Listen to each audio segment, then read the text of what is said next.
Usually, when a car comes out, it's pretty easy to decide what it competes against, and therefore who's going to buy it. Then you can decide whether it's fit for purpose. Job done. But it's not the case with the 335i. You see, I can't understand who's going to pay 33 grand for a 4-seat, 2-door coupe that looks pretty much the same as all the other 3 Series currently tooling around Britain's motorways. You know the ones, they're out there selling important things like feather dusters and doorknobs. Let's start with some facts. I love the sound of its super trick engine. It produces a properly smile-inducing 306 brake horsepower. It does 0 to 60 miles an hour in just 5.5 seconds and hits an electronically limited 155 miles an hour. Inside, there's room for a couple of decent-sized film crew in the back seats, which is good. But other than a slightly more laid-back driving position, it just feels like a normal 3, which is bad. Same dash, same interior bits. Nothing here to make you think, ooh, I'm in a very special sporting car. The other slight strangeness is one for the trades descriptions people, because unlike the advertising on the back, there isn't actually a 3.5 litre under the bonnet. Instead, it's got a 3-litre straight-six that BMW does so well. The pair of small turbos help whip up the horsepower like tiny, angry jockeys, giving you the power equivalent of a small V8. BMW have used 2 turbos, each feeding 3 cylinders, rather than one giant turbo dealing with all 6.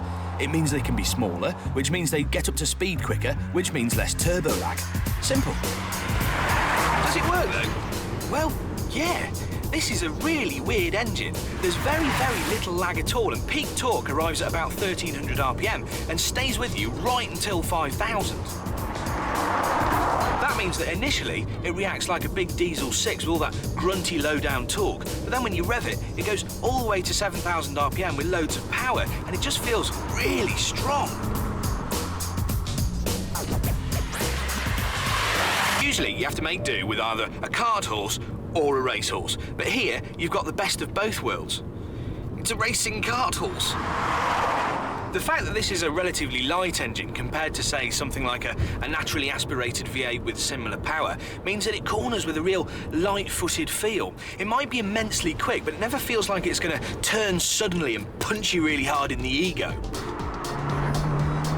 It basically takes all the really good aspects of the 3 Series and just makes them that 10% sharper. Which makes it very good indeed, but I'm still a little bit deflated about the styling. Because don't forget, for the same money, you could have something mental looking like a Chrysler 300C, and that comes with a 5.7-litre V8 that you can tell your mates about. Now that would make you exciting and interesting. In fact, the BMW styling is so anonymous that when we parked on our local high street, no one, not even the traffic warden, batted an eyelid. I want my 30 grand coupe to turn heads, but in 30 minutes, not one person appeared interested. Bah. So it's a great machine, but is it a great car?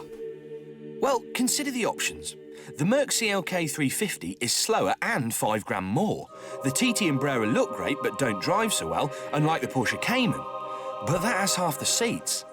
Which means that spending £33,000 on a 3 Series coupe suddenly makes sense. It's wickedly fast, it handles brilliantly, and it's a well-sorted coupe. It's just that it looks, well, it looks dull.